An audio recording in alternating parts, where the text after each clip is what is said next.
believe it is our stories that we are not amplifying enough for us to just understand how far we have gone, what we have covered, and our potential for change. But the uptick is quite impressive. All right. There's one thing that is still quite a challenge for a lot of people who want to train the children.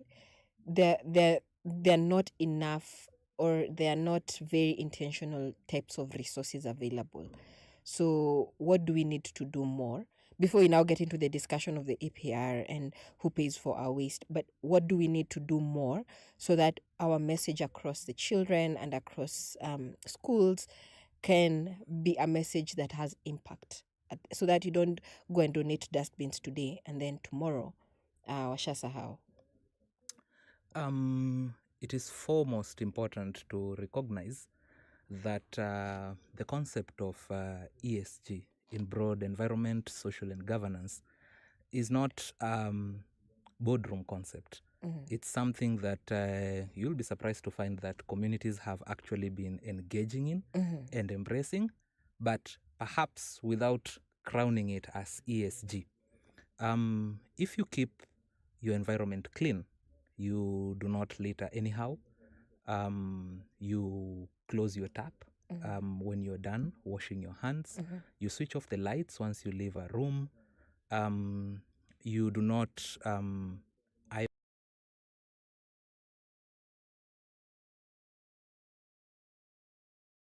someone might not necessarily understand that they are actively championing for a component of E, but they are doing it. You'll find maybe in schools or even in the villages when children get to share food in equal portions, or they get equal time for studies and rest, or work is distributed amongst siblings equally. That's an aspect of social equity.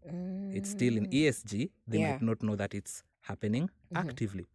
When it comes to issues of governance and perhaps very keenly on the traditional African family setup, you'd find that the people that were responsible for a child's discipline were not only the parents. The uncles would get involved, the grandparents, and the community at large. So everybody was responsible for someone's good behavior. People were responsible for enforcing morals. There were taboos. There were social deterrents to acts of maybe theft or other immoral acts. This is how the traditional society set up its governance structure.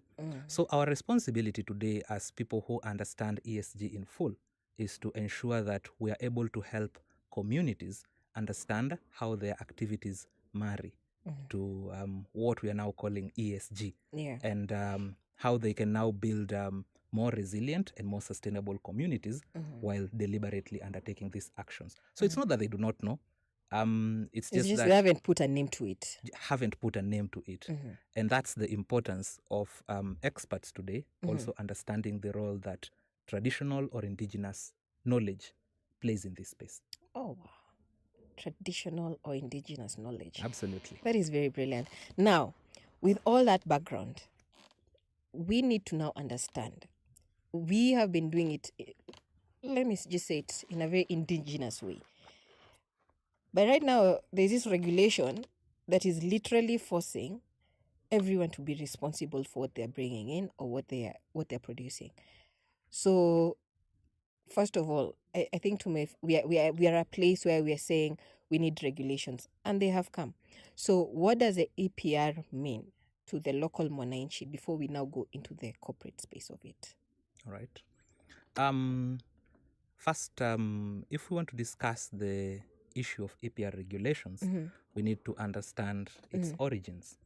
And waste management has been quite a menace, not only in Kenya, but around the globe. And for some sectors or some players, this is a very huge revenue stream or a revenue area. And you find that sometimes the chaos in that particular space is quite enabling to a certain group of people in order to generate income actively. I'd tell you of one experience that I had when I was still in campus, around Latema Road. In Nairobi. Hapo mali watu wanapanda Starbucks. Without getting into that period when I worked as a tout. So I encountered a garbage truck. It was a tipper truck that was ferrying garbage. And then it came right behind Latema. There is a Kichochoro there. And then the tipper dropped all the garbage, that particular point, around 6 p.m. in the evening. And then the tipper left. That is not a dumping area. It's in the middle of town. Were they protesting or something? There were no protests. It's just a simple contractor dropping garbage in the middle of town. And nobody seemed to bother. It looked like it's a place where... It's a normal thing.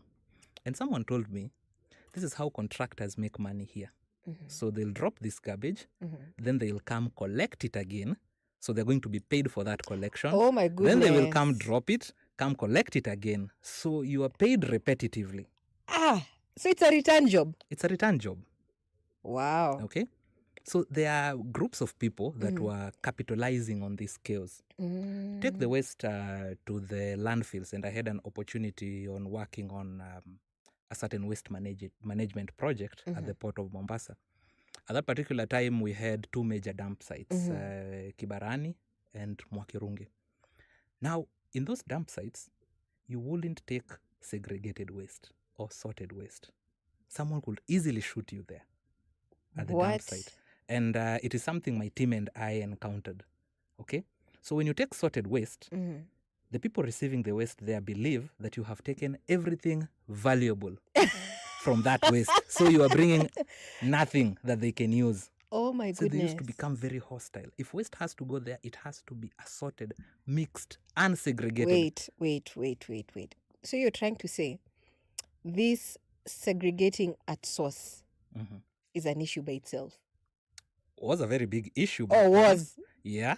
I've not done any waste studies of late with the prevailing landfills to be sure whether that is still the kind of notion that is going. Though I know that there are segregating units or segregating communities within the landfills. It is just not very easy for me to tell with authority right now that is the same thing that is still going on. So how long ago was that? That was in 2016. Wow, yeah, that's a bit... I mean, we have evolved. Yeah. So if you look at such menaces, it's no wonder we had the advent of the Sustainable Waste Management Act of 2022. Yeah. And this was primarily targeting three areas. Number one is segregation at source, which meant that if you are a household, you are a consumer, then it means that whatever it is that is coming out of your household or your business has to be segregated before it gets onto the waste truck. Let's just pause on that because vitu kwa ground ni tofauti. Even ndio vile inakuanga. The second thing was for landfilling, and we needed to reduce the amounts of especially illegal dumping and unsanitary landfills. This could only be achieved if we are able to find proper use of this segregated waste. And then thirdly was the issue of producers being responsible for their waste. Now, a lot of the times, waste management plans for companies, distributors, retailers, they are plans that are confined within their immediate operations. And you find that once you've bought a product and you have used it, nothing was compelling you to properly handle what is left as waste. And at that particular time, well, if you're a young man and you are living by yourself, you will find that if you buy a tin of Royco, once it's used, you're going to put your salt in there or your sugar. And therefore, there was this reuse Yeah. of Without a song to it saying that you need to reuse. You actually just knew. Imkebe hautupi. kabisa. Yeah. And it happened with our grandmothers in the village Yeah. also. But then this young man gets a girlfriend, and this girlfriend does not want to see 3 Royco bottles holding sugar, salt, and whatever else, majani chai. And she buys you a sugar dish, she buys you a salt shaker, she buys you a tin or a pot to hold your tea leaves. So what happens to these 3 Royco bottles? Dustbin. Inaenda landfill. Yeah. And this became quite a concern because, Wanjira, if I throw my bottle and you throw your bottle and they all land at the landfill, who knows which bottle came from Oscar and which bottle came from Wanjira? Nobody. Yeah. But that bottle has a brand. Yeah. Somebody made it or somebody actively used it to package. Now, the name of the person or the entity on that packaging, that is the person who the law holds responsible for that waste being in that particular area. Wow. All right? So that is how the EPR concept came about. Now, in itself, it was a weak touch within the Sustainable Waste Management Act, and therefore moving all the way to 2024, and with the push of NEMA, finally the EPR regulations came into play. Hold that thought. We're going to take a short break because now we get into the juicy part of the story. Now we know how we got where we are at and why NEMA had to get involved because, I mean, we had so many, actually our landfills were at capacity. They were filled at capacity. And right now, they are creating jobs. Right now, there are people who are working in those landfills and they're reducing by the day. So we're going to come back and have this discussion on who exactly is to pay for all this waste. So thank you so much for staying tuned to Icon Radio, your number one entertainment plug. And this is Sustainability Connect every Wednesday from 10 a.m. to 12 noon, where we have experts discussing topics to do with environmental concerns, climate issues, and everything that is to do with sustainability. So thank you so much for being part of the conversation. And see you shortly after this short break.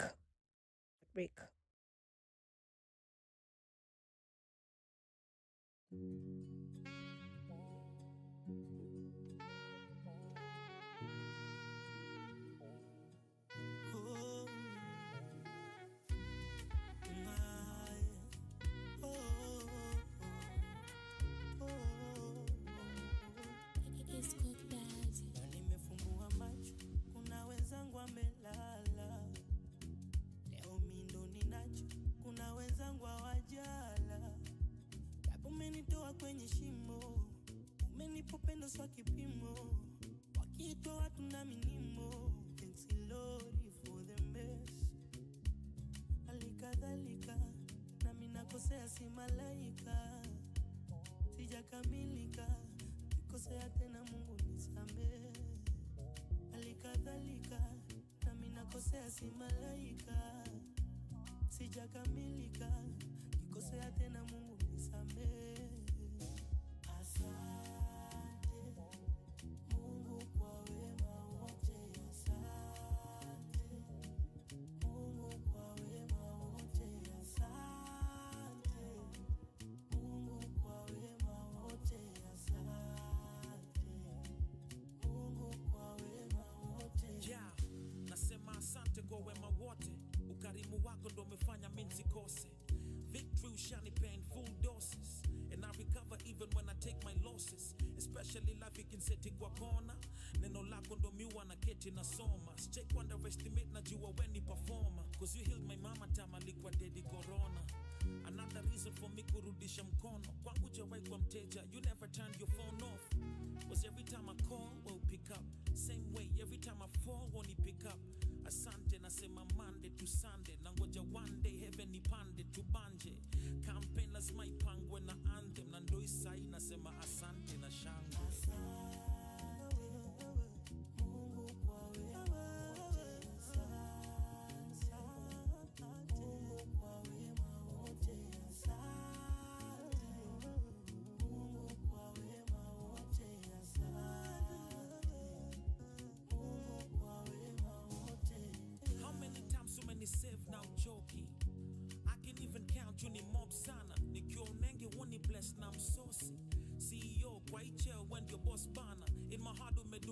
sense na utoki. Leo itajipata kalipitia a lot jana. Mkono ya mate kisha rest kwa utosi. A full guaranteed hakuna kitu God hana. Juu nikiomba ana answer. Imagine anaponya mpaka cancer. Youth man najua ni noma pata janta. Especially ka ujasoma mpaka campus. But ukisema kuweke juu, atakutendea wema na sepe tu. Atakuitisha any, he paid you dues. That's why kusema sante is a major rule. Halikadhalika, nami nakosea si malaika. Sijakamilika, nikosea tena Mungu nisamehe. Halikadhalika, nami nakosea si malaika. Sijakamilika, nikosea tena Mungu nisamehe.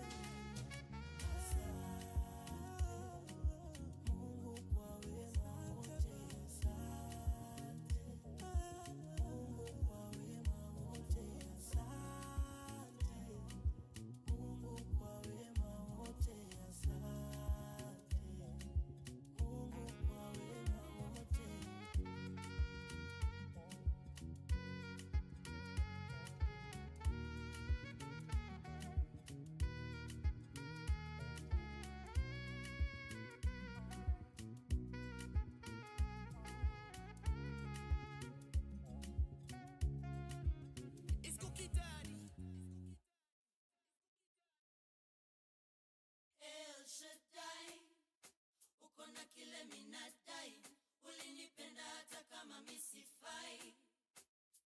El Shaddai, El Shaddai, El Shaddai. Ukona kile minadai, ulinipenda hata kama misifai.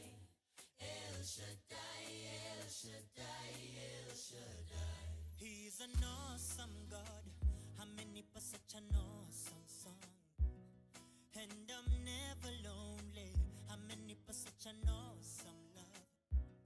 He is an awesome God. And I wanna tell it to the world. Ili wajue ni wewe. Kama si wewe basi nani? Nasikia landlord ako kwa njia anataka kodi. Ni wewe utaprovide. Na nina ngori moyoni zinanijaza wori. Ila nitakuwa fine. El Shaddai, ukona kile minadai, ulinipenda hata kama misifai.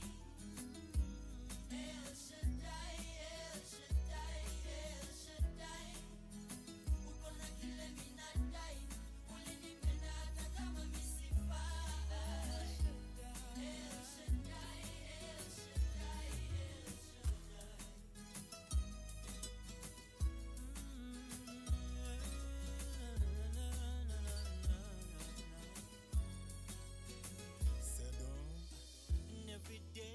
Every day is an awesome day. Na vile unanibariki hata mimi sielewi. And every day you come through in an awesome way. Kwenye dhiki nimepata rafiki wa kweli. Na kuna kaloni mahali kananijaza wori. Ni wewe utaprovide. Nina mahari natamani kulipia mpenzi. Sote tutakuwa fine. Na madaktari wanasema hali siyo hali. Wewe unajua time. Nahisi nguvu zako kwangu. I will call you El Shaddai. El Shaddai, El Shaddai. minadai, ulinipenda hata kama misifai. Hata kama mimi sifai. El Shaddai, El Shaddai, El Shaddai. Ukona kile minadai, ulinipenda hata kama misifai. El Shaddai, El Shaddai, El Shaddai. Ukona kile minadai, ulinipenda hata kama misifai. El Shaddai, El Shaddai, El Shaddai. Ukona kile minadai, ulinipenda hata kama misifai. El Shaddai, El Shaddai, El Shaddai. Dear Lord, grant me the serenity to accept the things I cannot change, the courage to change the things I know I can, and the wisdom to know the difference. El Shaddai, uko na kile minadai, ulinipenda hata kama misifai. El Shaddai, El Shaddai, El Shaddai, uko na kile minadai, ulinipenda hata kama misifai. El Shaddai, El Shaddai, El Shaddai, uko na kile minadai, ulinipenda hata kama misifai.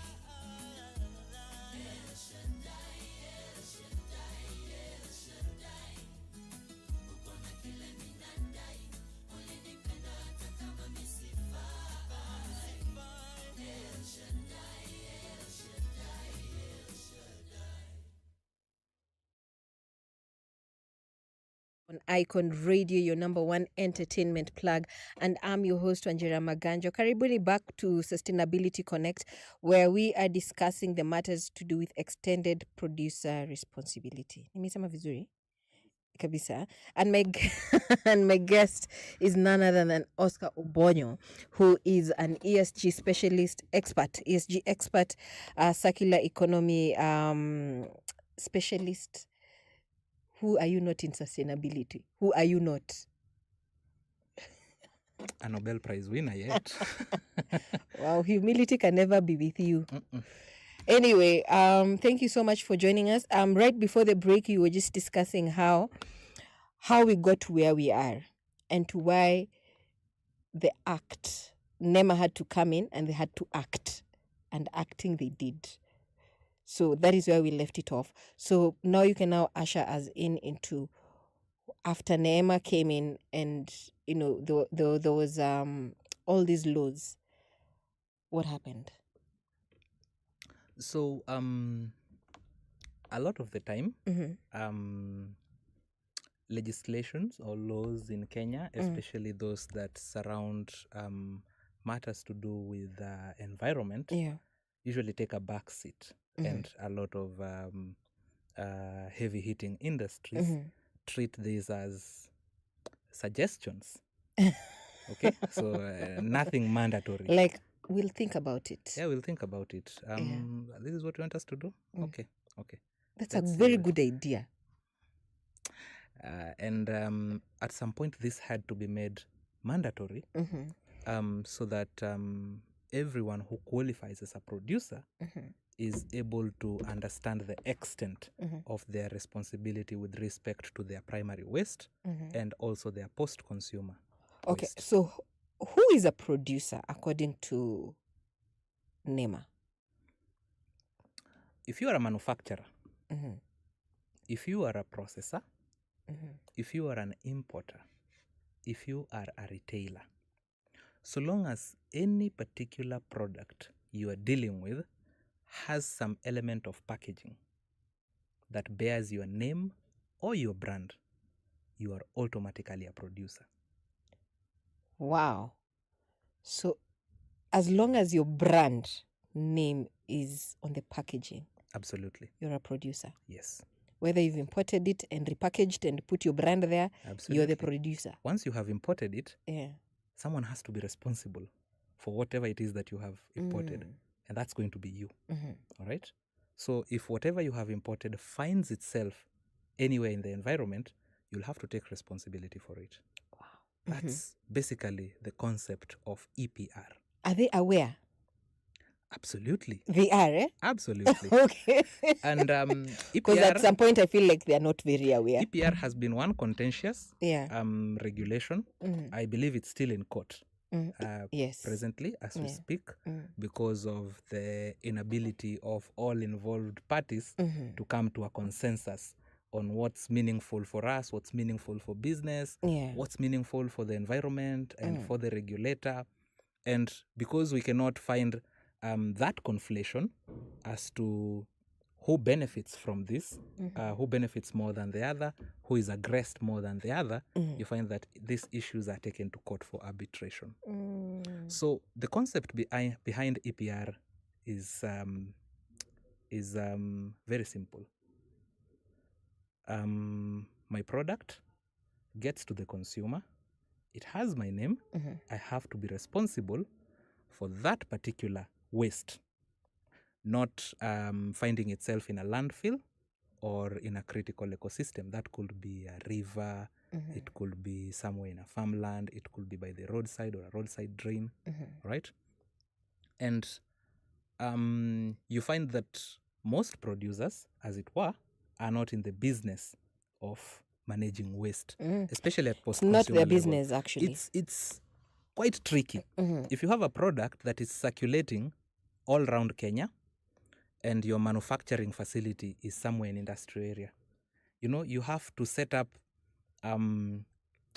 networks and infrastructure to recover all that waste from all over Kenya. Yeah. You cannot recover in 2/3 of the regions.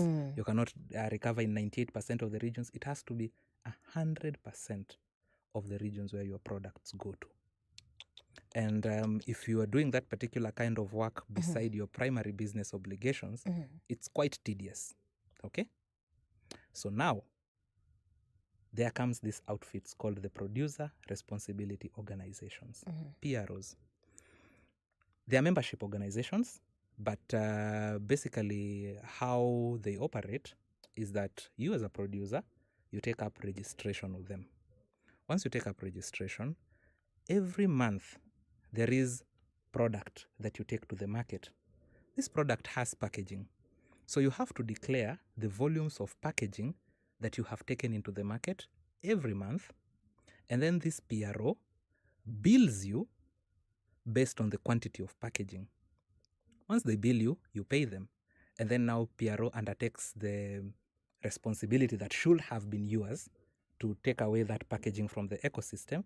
So the PRO takes it out of the ecosystem on your behalf.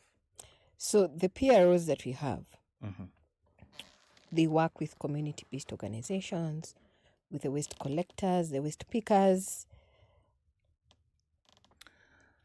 Or how does that work? PROs are the confluence. They are the interface of so many players within this waste management area.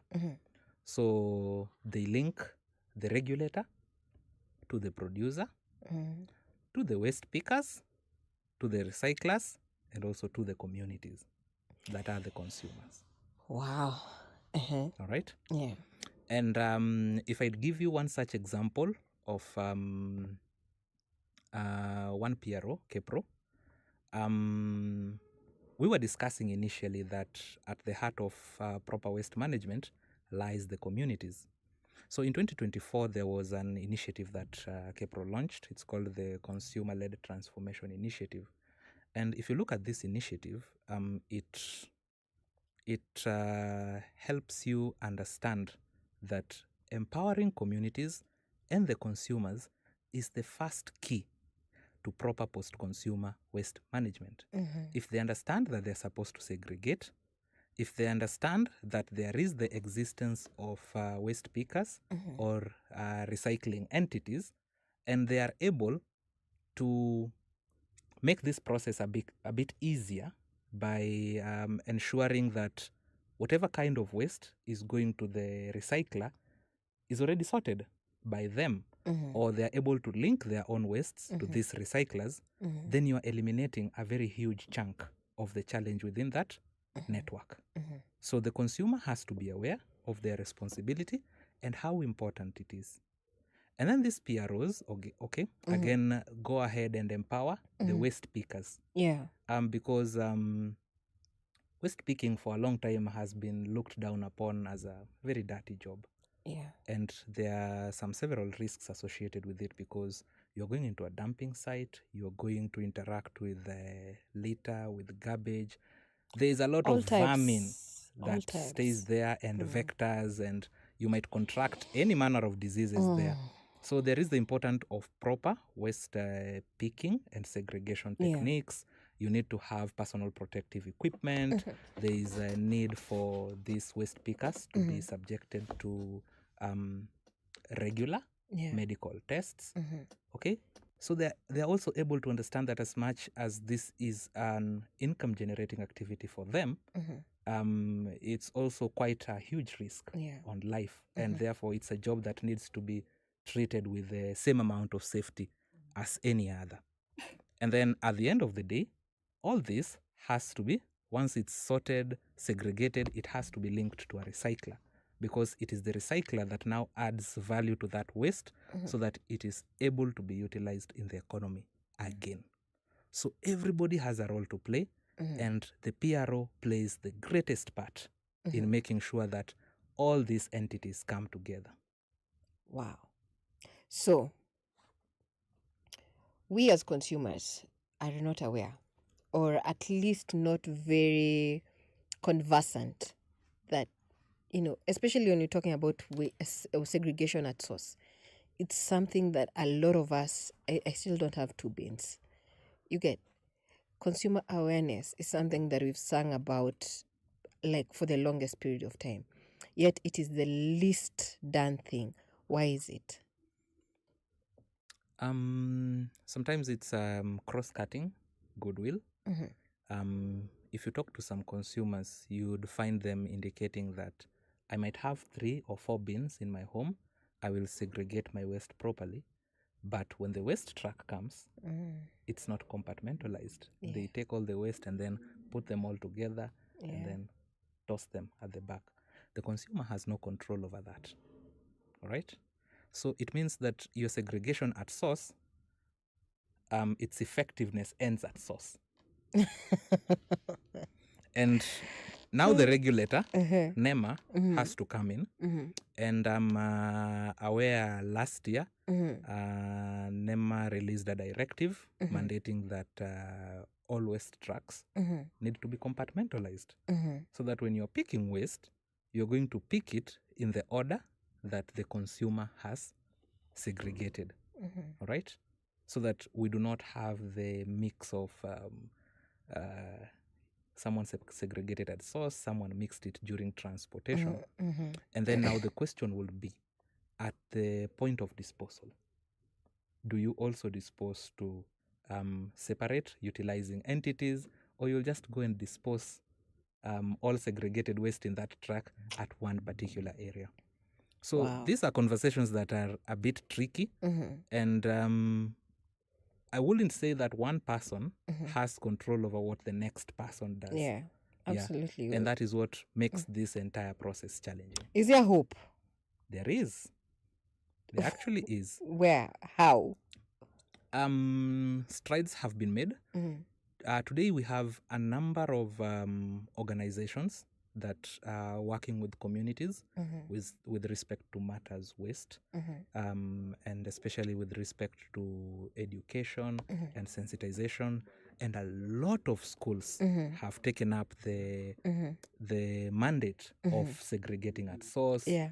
A lot of estates and households have taken up. And we even have startups that are actually helping consumers monitor how they've segregated their waste and what they've been able to achieve so far and where their waste has landed. All right.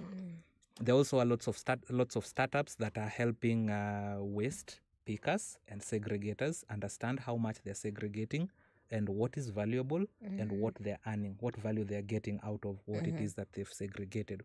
So for pickers and those who sort, the money value is, I would say, is the biggest driver. When you come to communities, you just have to give this conversation in a way that affects them. I mean, if you have a landfill next to your home, it means that there's going to be a lot of vectors breeding there, and then so there's going to be rise in incidences of non-communicable diseases. No parent wants that for their children, and therefore it's something that they will also help communicate to their domestic helps, communicate to their children, and you find that it now works broadly because you are trying to avoid a certain ill that results from you not playing your part.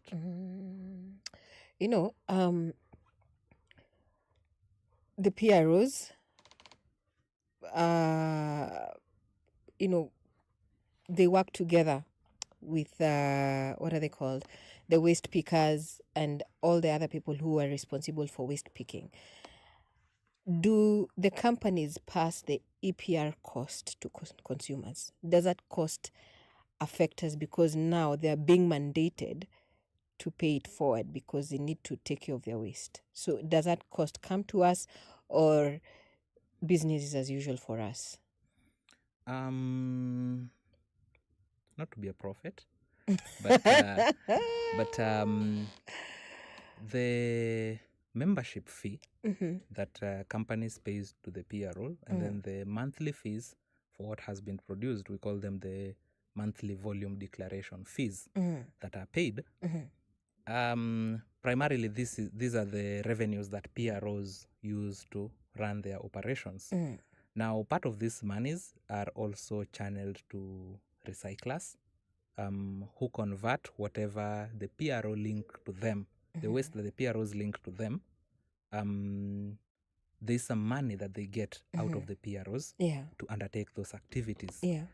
I could be wrong, but there's also some money that is usually transferred from PROs to the broad network of waste pickers, especially when they're undertaking sensitization issues or in form of personal protective equipment and other infrastructure. To the consumer, that is not yet passed, all right? But there is an aspect of the EPR regulations that indicates that there is going to be an import levy that is going to be incurred on by the producer at the point of them importing either packaging material or raw material to manufacture their packaging. Now, the quantum resulting from this particular eco levy might be a bit high on some producers, because some producers import massively. And it means that if this cost becomes significant, then naturally the costs of operations go high. If the cost of operations go high, the producer is only left with two options. Either to cut on your production Or pass the cost to the consumer. which we do not want to see happening. Exactly. So you might find that some product costs are going up on the shelf. And now that presents the second question. We are trying to protect the environment.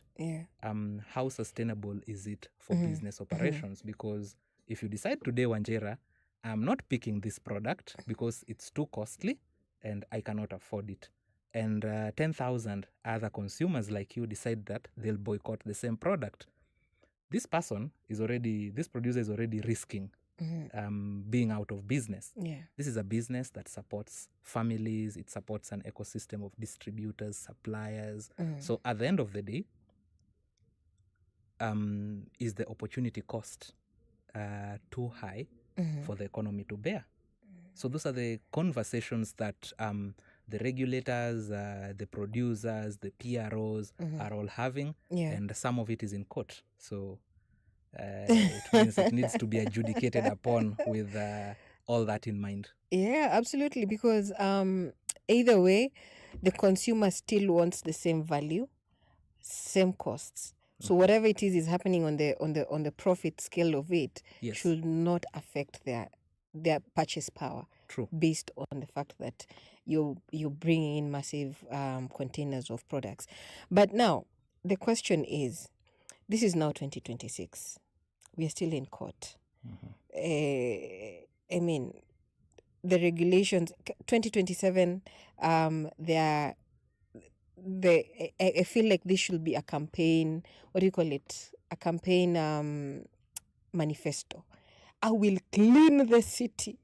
Not even I will clean the city. I will make sure that everybody who's supposed to pay, because a lot of waste pickers have an issue with PROs. Yes. Because they feel like the money doesn't trickle down to them. Because they're like, mbona hii pesa itufiki? I've been in forums where waste pickers are speaking and you're like, we kidogo hapa mtu atapigwa mawe. So why is there that disconnect? And why are waste pickers not feeling the effect of all these monies if the companies are paying? And yet They were the ones who were doing the dirty work. There is the concern Mhm. again of Kenya Mhm. as a country when enacting legislation. Mm. We usually tend to put the cart before the horse. So you have a very nice piece of legislation, Mhm. but you do not think of what alternatives you are giving people while you're enacting this. All right. The EPR regulations came in quite too fast. I'm not saying that it's perfect. It's a very nice piece of legislation, but it's not perfect. And part of the groups that were left out significantly on this conversation are the waste pickers, because they're the ones now receiving the short end of the stick.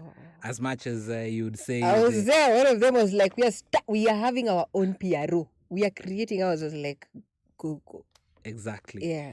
And I think that is the greatest conversation we should be having now, even as we are looking at whether this is going to affect producers adversely and whether this effect is going to be transferred to the consumer.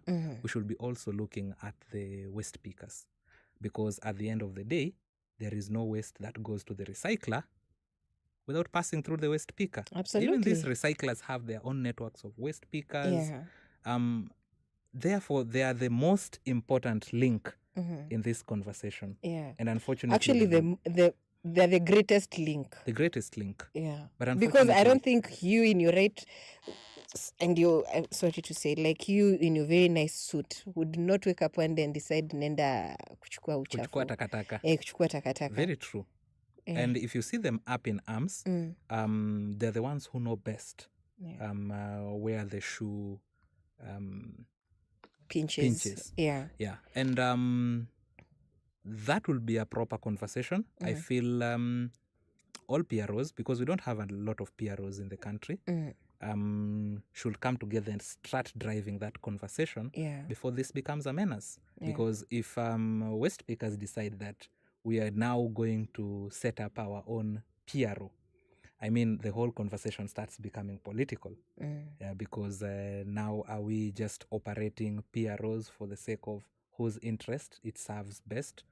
But yes, they need to be drawn into that conversation, and also the conversation of financing opportunities for them, proper working environments and working standards.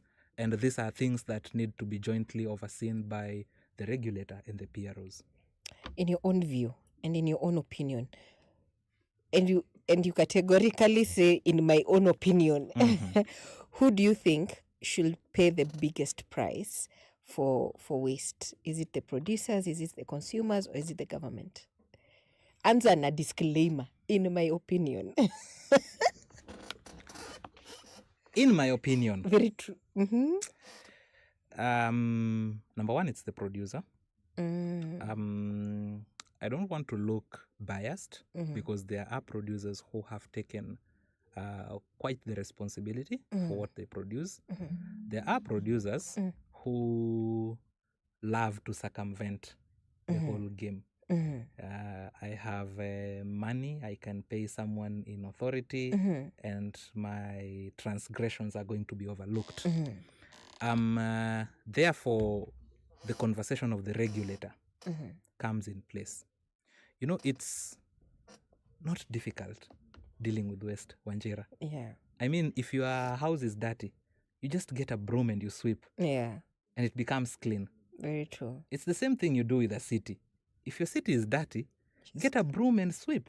Yeah. Kigali, Rwanda, literally, they just sweep. Yeah. They just sweep. They don't have multi-million innovations in place to manage waste and all that. Just sweep. And then the person responsible for that jurisdiction or that particular area is the one who knows how they're handling the waste that has been collected from that particular Have you met exercise. Kenya's cartels? Have you met the cartels of sweeping? That is the thing now. Like, even picking one broom from here to here, they are middlemen. In fact, the broom is going to cost you $1 million. I know. Broom and yeah, And it will come broken. Yeah. So when there is lack of that political goodwill and discipline, Yeah. it gives producers a loop to misbehave. Because I know I can put money in the hands of the regulator and they're going to overlook my transgressions. And once your transgressions have been overlooked, Wanjira, someone is going to pay for it. Absolutely. It's either going to be the consumer, it's going to be the waste picker, Yeah. but someone will pay for it. We're going to take another short break. When we come back, we'll be winding up the show and we'll be giving advice to businesses sitting on the fence. Like, do I join a PRO? Where do I stand with the matters to do with EPR? So we're going to be winding up on that. And we'll also talk a bit more about the Cocoa Networks issue and them shutting down and what that means for the Kenyan economy and whether it affects us in any way and why.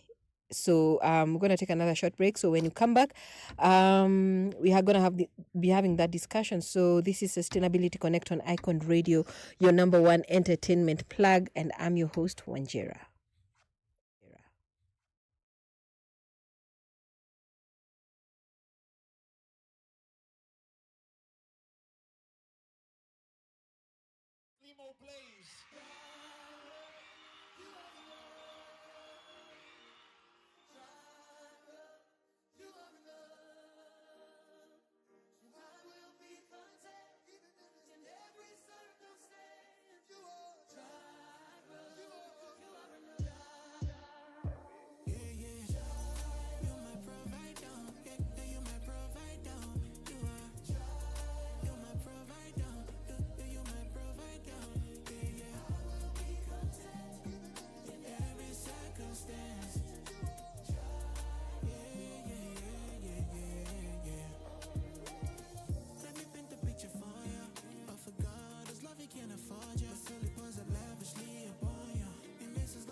You give me purpose, my provider. And when my enemies surround me, got me tied up. When they throw me in the pit inside the fire, you are my God and my King and my Father. Light to my path in the darkness, hope in my heart when they heartless. Father, you reach out and caught us. You're the lover of my soul, love is flawless. They don't understand my gardens. Keeping me high, I know they go low. Cause me, I know they solo. Cause my gyre and my body. To my Nico, you are. You're my provider. You're my provider. You are. You're my provider. You're my provider. Yeah. I will be content in every circumstance.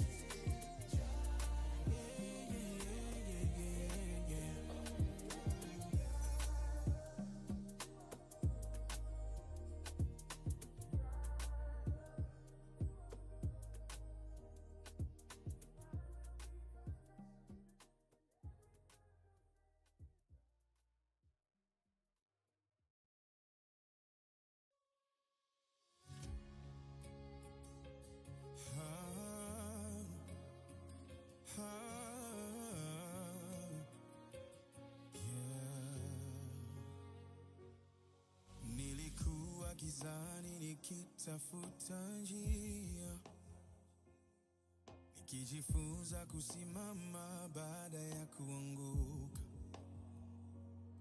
Kila jeraha lilinifanya imara. Leo ninasimama na nguvu mpya moyoni. Ninaacha jana nyuma yangu. Naamini kesho yangu. It's a new beginning.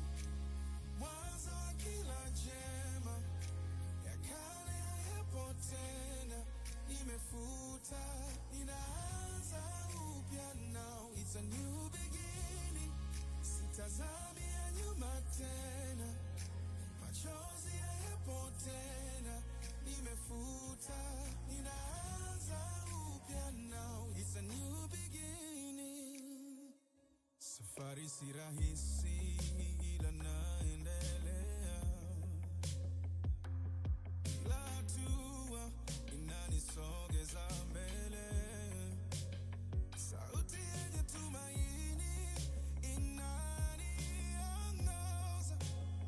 Najua nitafika, naamini. Nachojanga nyuma yangu, naamini kesho yangu.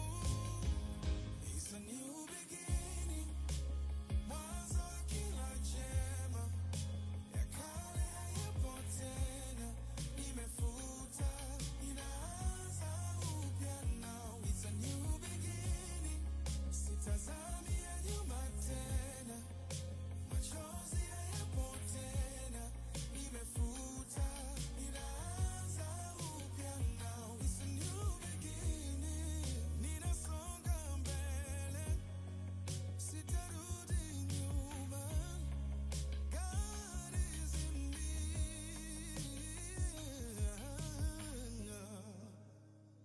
It's a new beginning, mwanzo wa kila jema. Ya kale yapo tena, nimefuta, ninaanza upya na. It's a new beginning, sitazami ya nyuma tena. Machozi hayapo tena, nimefuta, ninaanza upya na. It's a new beginning. The mix.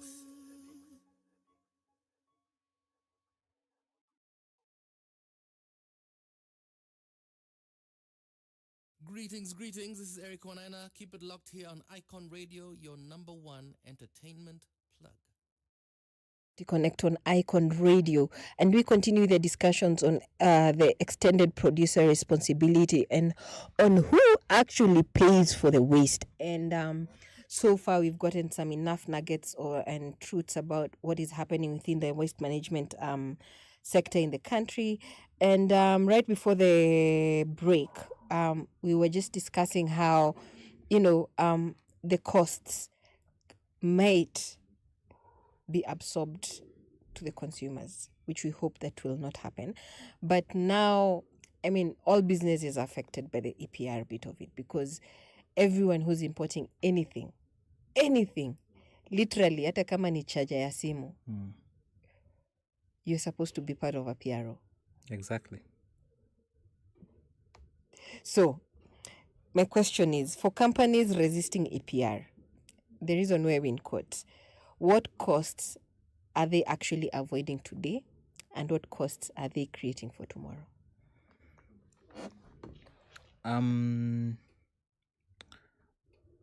lot of people will tell you these are what we call hidden costs or business externality costs.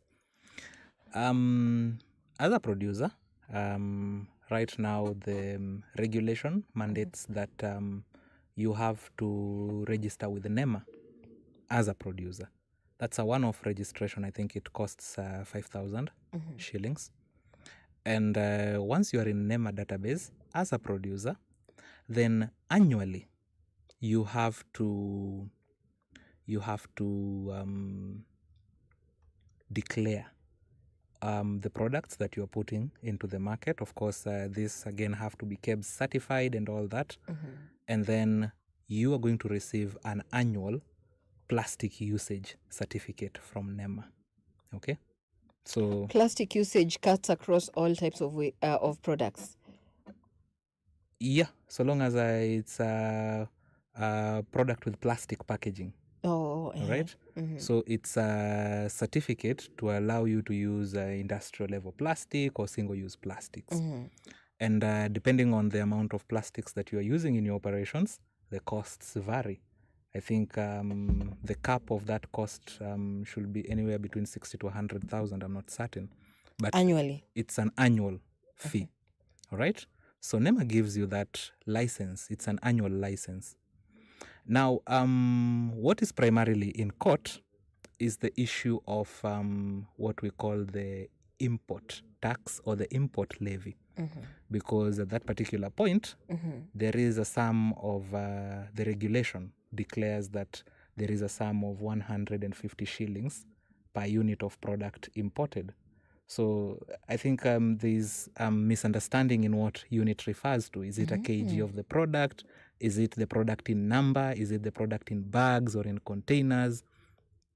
And regardless of how you choose to look at it, you'll find that for some people, that 150 could be well above their purchase costs for what it is that they're trying to import. So the lack of clarity in this certain levy is primarily what has put people, has taken the entire issue to court, because everyone needs to understand, what does this mean for my business? Now, are these costs necessary? Some of them quite are. You'd find someone asking, okay, once I have paid for this import levy and I have paid for my annual license to use plastics, why then do I need to pay monthly fees to a PRO? I mean, you're just collecting money all round. And yes, there could be the need to harmonize and justify these costs, and they need to make economic sense as much as they make environmental sense. Because avoiding them altogether means that at the end of the day, it still costs money to take this waste out of the ecosystem and link it to a recycler and have the recycler or upcycler or anyone who value adds to that waste do whatever magic it is they're doing and take it to the market. If you're talking about the recycler, they might easily be able to recover their costs, because once they're putting it back out into the market, they're selling, of course. They're not giving it out free of charge. But what about the waste picker? All right? These are the monies that should be speaking to their respective needs. And therefore, this is something that needs to be, these are levies that need to be charged. The question is, what's the rationale for charging them? But in all honesty, there are monies we cannot avoid altogether. We just have to find a balance in a way that protects the consumer, safeguards the business, and also speaks to the needs of the waste picker. Wow. So,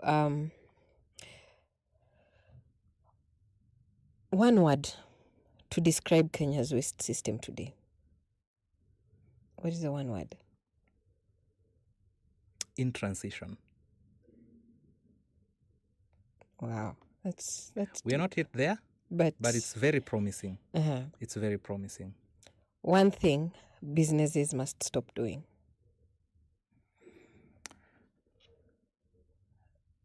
Businesses should stop allowing other people to take responsibility of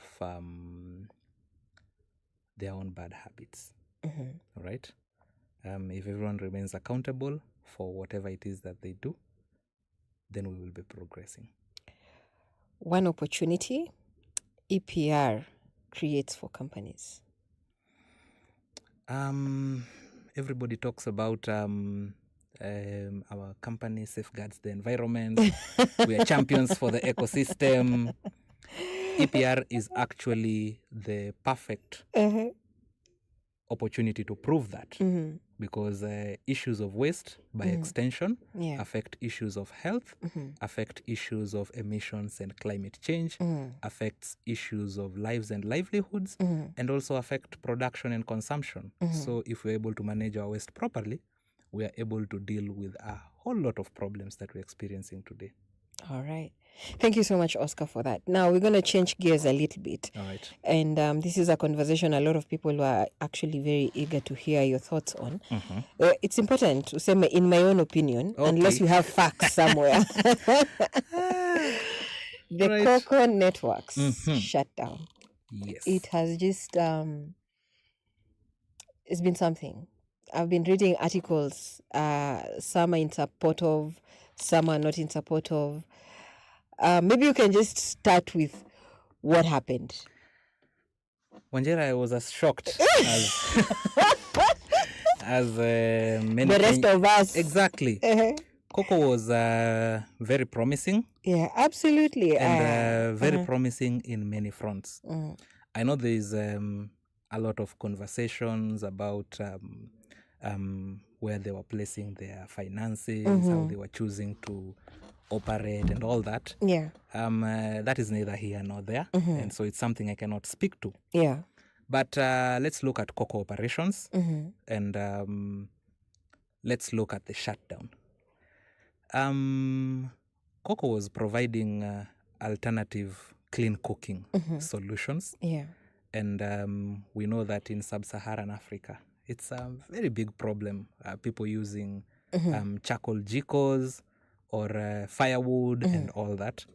And it presents a myriad of problems. Number one, there is the issue of deforestation. And it might not be as massive as a big corporation going to log timber, but these casual anthropogenic activities, you go to someone's farm, you chop down a branch, next time you chop down a tree, and people are doing it en masse. It's a driver of deforestation. So there was the issue of deforestation that cocoa was addressing. And then when you cook with charcoal or with firewood in your kitchens, especially those kitchens for those small underserved homes, there's the issue of smoke filling those kitchens. I mean, air quality issues are translating into health issues. Yeah. And then you're also burning that particular biomass or firewood, and you are releasing emissions. Okay, so there's a health issue related to air quality, there's a deforestation issue, and then there is an emissions issue. So the introduction of bioethanol by cocoa was addressing these three, because you're now you're not now cooking in a smoke-filled room. You are not releasing emissions from this biomass, and you have an alternative cooking solution, so there is no deforestation, right? And the target for cocoa was these small, unaccessed or underserved households. And it looks like quite an intricate technology, so it should be expensive. Yeah. But it wasn't, because you'd find that that bioethanol used to go for around, was it 100 shillings a litre? I think so. I used to check, some sources say 30, some say 100. I think you could buy. It's like the way you can. I don't know how it was working, but I think it was per liter was between 50 to 150 there. It's way cheaper than kerosene. And it would take you for a whole week. It's way cheaper than kerosene. Yeah. Look at their cook stoves. Their cook stoves used to cost, I think, 1,500 per unit. Cook stoves average at around 13,000. Okay, so it's easily accessible for small households. Yeah. They had around 3,000 filling points for their bioethanol. So their accessibility at the time of closure, they had reached over 1.5 million households. Yeah. So how are you able to come with such alternative technology and still manage to present it to the underserved people? So cocoa used to run on a model for carbon financing. So they used to generate carbon credits, and these carbon credits were generated from avoided emissions. So emissions that have been avoided by this household, cutting deforestations, trees, and using these things to cook. And once they generate those credits, they used to sell them externally to other international organizations that are looking to offset their emissions. Okay? So these are what we call the avoidance credits. And they were certified by the gold standard. Gold standard is like at the apex of carbon credit certification. Now, one funny thing is that if you're a business and you are operating and generating carbon credits and you want to sell it internationally, There is Article 6 of the Paris Agreement. It's basically a rule book for international trade on carbon credits. And it states that if you are an organization and you want to sell these carbon credits to another international entity, then you have to get something called an LOA, letter of approval, from your host government. Okay? So this LOA allows you to sell your credits to that international organization, but at the same time, it has to be balanced from the government's books. So whatever you have sold, the government cannot declare as their emission reductions in their nationally determined contributions. Oh, Okay? really? Yeah, you can't declare it in your NDCs because it has already been sold to another entity. Oh. All right? Uh-huh. And cocoa was so huge with this. I mean, we're selling a credit at around $20 Yeah. per credit. So that's equivalent to a ton. One credit is a ton of CO2 that has been offset. And I think it did seem like because cocoa was managing to sell large chunks of those credits to be able to sustain such a massive operation with subsidized costs to the biofuel yeah. and the cook stoves. It means that the credits were very significant. Now, that almost spells something for the nation's NDCs. Okay? You can't be outdoing us. Exactly. I mean, there's a lot of reduction, but it's Yeah. reduction that cannot be declared Yeah. because somebody has sold the credits. Yeah. So I'm finding it a bit difficult to understand whether there was some political play in it or some level of misunderstanding. But the government withheld the LOA for cocoa. And so cocoa was unable to sell carbon credits. And that means they're effectively unable to subsidize costs for their cook stoves. So if, assumingly, they were to continue operations, the 1 liter that was going for, let's say, 100 shillings would go to 300 shillings or more. About 300 or more. It's quite expensive. Yeah. So it means... and that shift in costs, yes. you just can't spring it to consumers. You're like, oh, by the way, say it's 300 bob. Now that means that the clean cooking solution will go to the more affluent households. Yeah. And therefore it will defeat the purpose of trying to curtail these issues of deforestation, improve health, respiratory health, and also emissions from low-income earning communities. And so that, because the model was based upon the carbon entire credits, carbon financing, Yeah. it wasn't workable anymore. So, I mean, yaliyomwagika sio? Yeah. But now, Yes. do we have an alternative?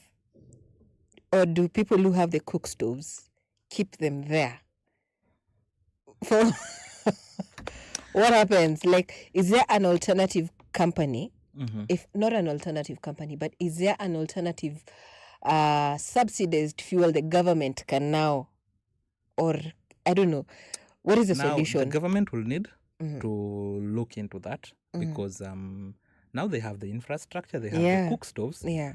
but very soon there'll be no bioethanol Yeah. to cook with. So what are they going to use the cook stoves for? People are going to revert back into what they were using initially. The kerosene. Unless there is something alternative the government has put in place to cushion against what has just happened. Even if there was Do you an think it is alternative, willing? even if there was an alternative, let's look at the whole picture. Yeah. There are jobs that have been lost from the entire value chain. And if you are looking to enact such changes, these are also things you should look at. Yeah. There's the human cost to it. There's the economic cost to it. And now we are waiting to see if there's going to be an environmental cost to it, if there is an alternative for it. I understand there are companies like BAN who are in the same sort of business. using the almost a similar model. And therefore there's no shortage of innovation. Yeah, but regardless of whether there was foul play or misunderstanding or misalignment of priorities, Cocoa is an unfortunate story. It is quite unfortunate. Because let me tell you, everywhere you would go around Kiambu County, you'd find people just carrying those cans. Wameenda kununua. Initially I used to wonder, what is all these people are carrying? Only to realize it was... And that's the most unfortunate thing. When you're talking about innovation and how can innovators caution themselves from such occurrences? Because now, hii tuseme ndio imekuwa funzo kwa wengi. You're coming up with an innovation with a mindset that your target market is an international market, and you're focusing your bases on carbon credits. I mean, what advice would you give innovators who are coming up with such creative innovations? I think the conversation on carbon credits was not something that was deeply explored. And it's a very difficult topic to understand. It is. Like, and I honestly feel like I also don't understand it sometimes. And the government also has its obligation in its nationally determined contributions, because if we do not meet our Paris targets, then it means we're just setting targets, but we are not showing any effort to work towards it. So if you are developing... Just a question. So the issue here was on declaration, that because they were unable, they can't declare that because it's already been sold. Yes. So then wanachwa tu kwa mataa na hawataki kuachwa kwa mataa. Is there a conversation in between? Like, if the sale is significant, yeah, of course, there's going to be problems because the government has to declare something. Yeah. Which will speak to innovators within the same space, or anybody who will be coming up with a solution within the same space. It means that before you even put your model out there, it is very important to also sit down with government and understand what their expectations are, and then look at your model, look at what your model provides, because at the end of the day, everybody wants to break even. I don't think the government wants to enable you and get zero from it. You're getting? So I don't know, maybe a conversation on how there is benefit sharing for these emissions reductions or these credits. I think a conversation would have saved the whole thing. Maybe. We'll never know. Unfortunately. But now that Cocoa Networks has shut down, I know, like you mentioned, BAN and other innovations are, bound to take up from where they've left. Or, okay, not where they've left, but probably take up a chunk of the... But the big question is, why are there no these conversations? Or are these conversations just for a select few?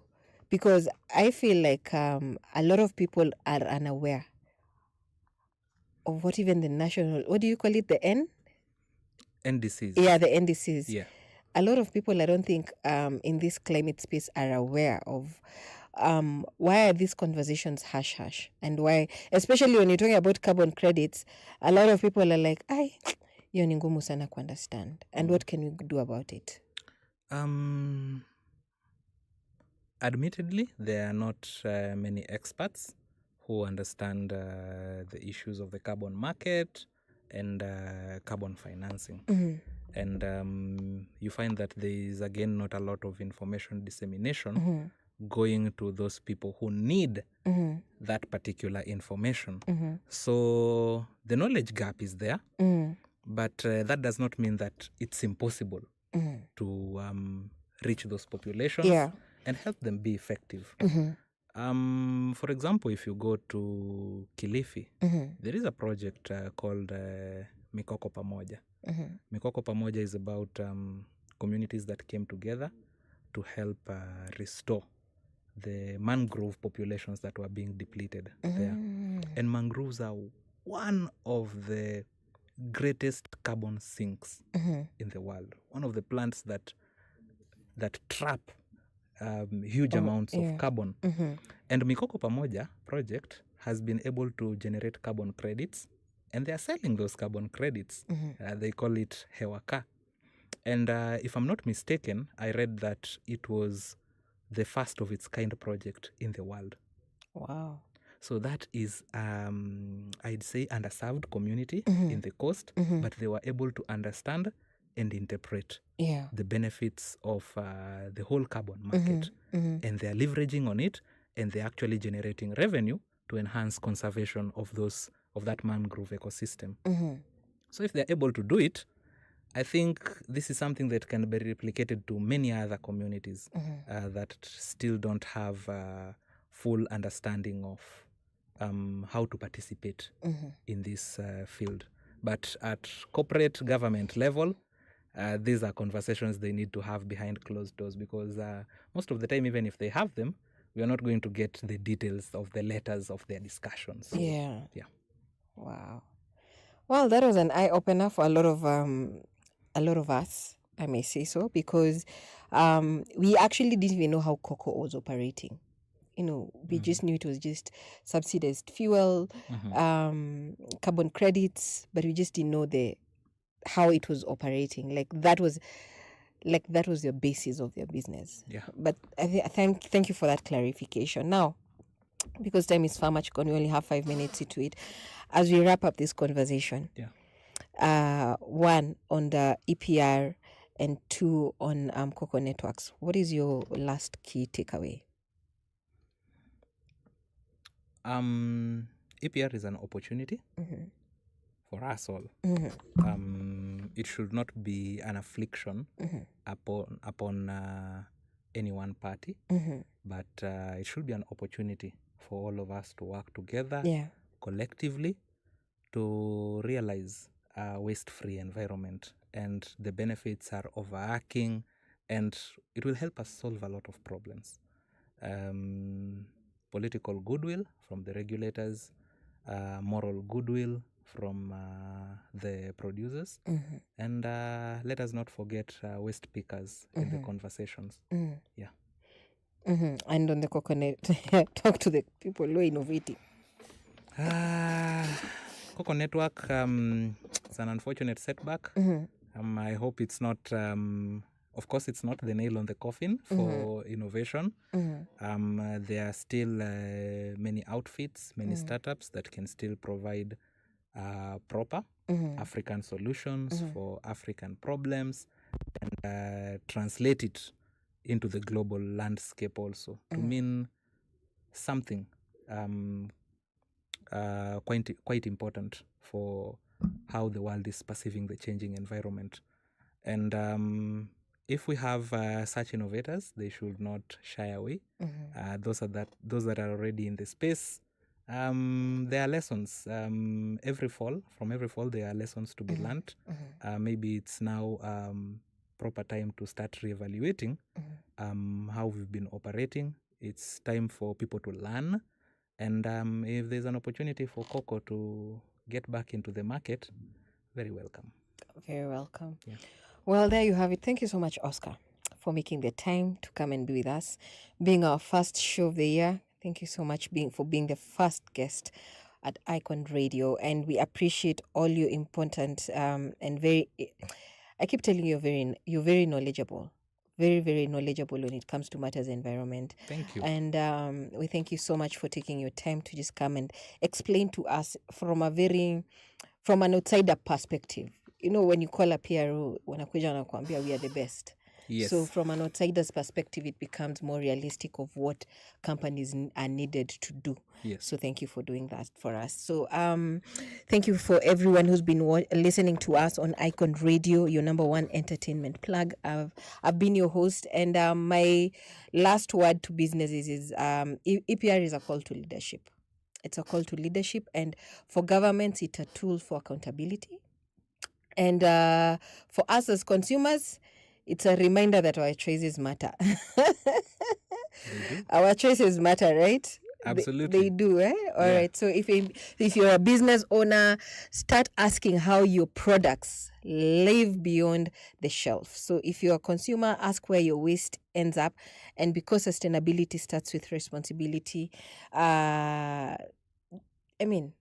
we are all required to take action. So thank you so much. And this has been Sustainability Connect, where people, purpose, people, planet, and purpose. Wait, people, planet, and purpose meet. Yes. Absolutely. You got it right. The triple P thing, yeah? So thank you so much. This has been Sustainability Connect. I've been your host, WANJIRA Maganjo. Oscar, kuna salams unataka kutuma? Kwa watu wangu wa Kusea. All right, thank you everyone. Thank you so much. Up until next week, God bless you. See you and have a lovely week ahead. Bye. Bye.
Sasa napakuna miungu ntaamini, sitajitia unajisi, chakula cha ufalme, na sitauza urithi wa wokovu anasa za kisasa. Nina uhakika waweza kuniponya, hata usiponiponya sitaabudu masanamu. Naelewa maji na moto nitapita, kwenye uvuli wa mauti nina wewe, sitaogopa kamwe. Mungu wangu wanishika mkono, wautuliza moyo wangu, sina mashaka, wanibeba mgongoni. Waweza tuma neno la uzima, libadilishe yote, hata usiyafanye hayo yote, bado nitaamini. Waweza tuma neno la uzima, libadilishe yote, hata usiyafanye hayo yote, bado nitaamini.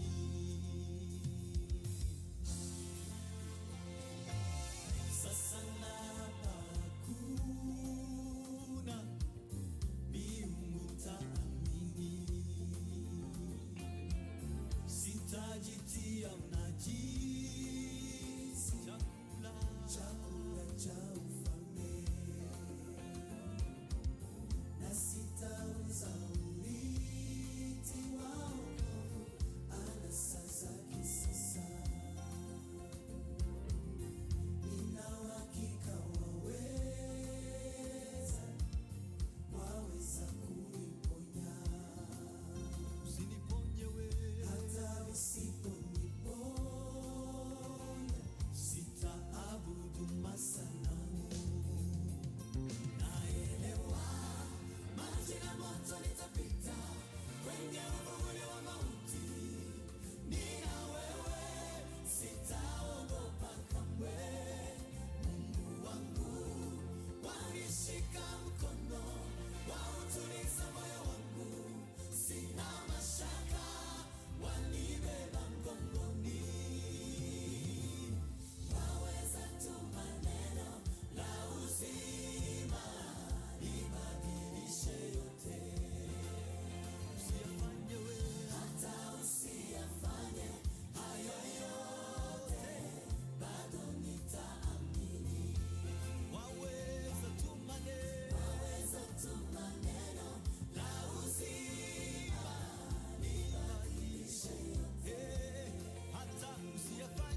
ulichosema nami Yesue, nitaamini.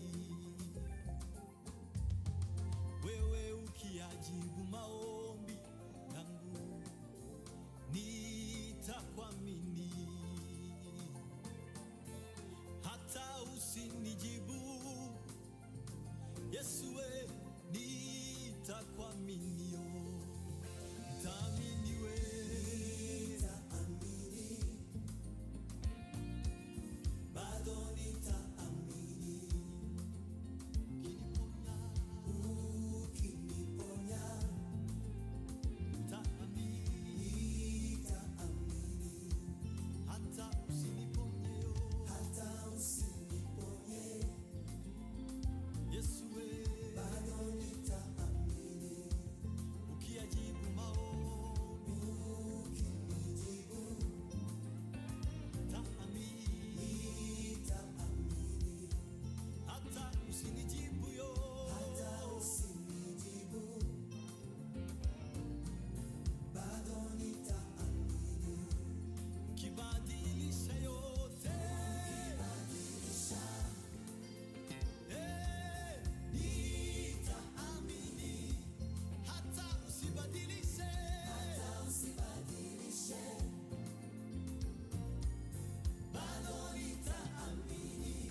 umenifuta machozi, dadio, umejua kunifurahisha.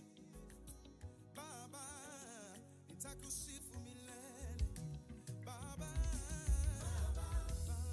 umejua kunifurahisha. Baba, Umenifuta machozi, dadio, umejua kunifurahisha. Baba, Nitakusifu milele. umerudisha tabasamu langu usoni, umerejesha na furaha yangu moyoni, umenijibu kwa wakati isiyodhania. Baba, umejua kunifurahisha. Niliyeitwa laana nimefanyika baraka, niliyeonekana sifai umeniheshimisha, umenipa sababu ya kujitai na kukutukuza. Baba, umejua kunifurahisha. Hey Baba, Umejua Baba yangu Baba, umenifuta machozi kweli dadio, hey Baba, Baba yangu Baba, Yesu umenifuta machozi yangu, umeondoa aibu yangu dadio, hey Baba,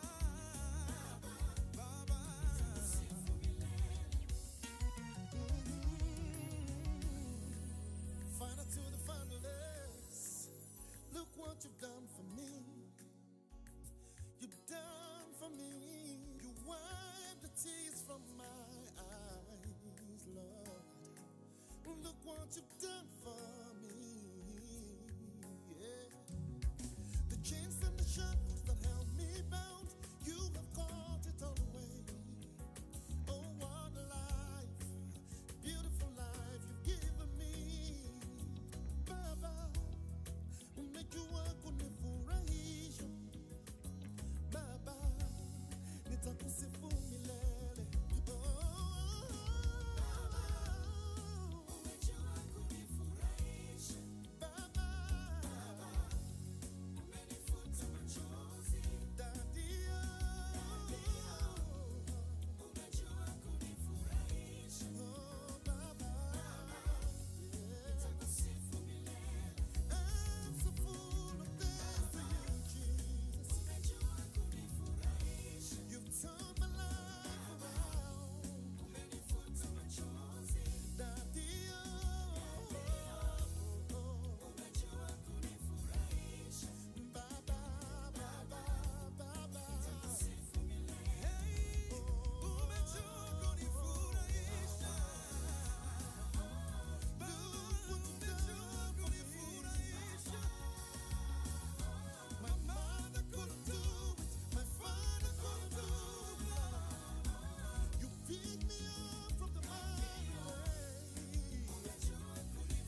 of God.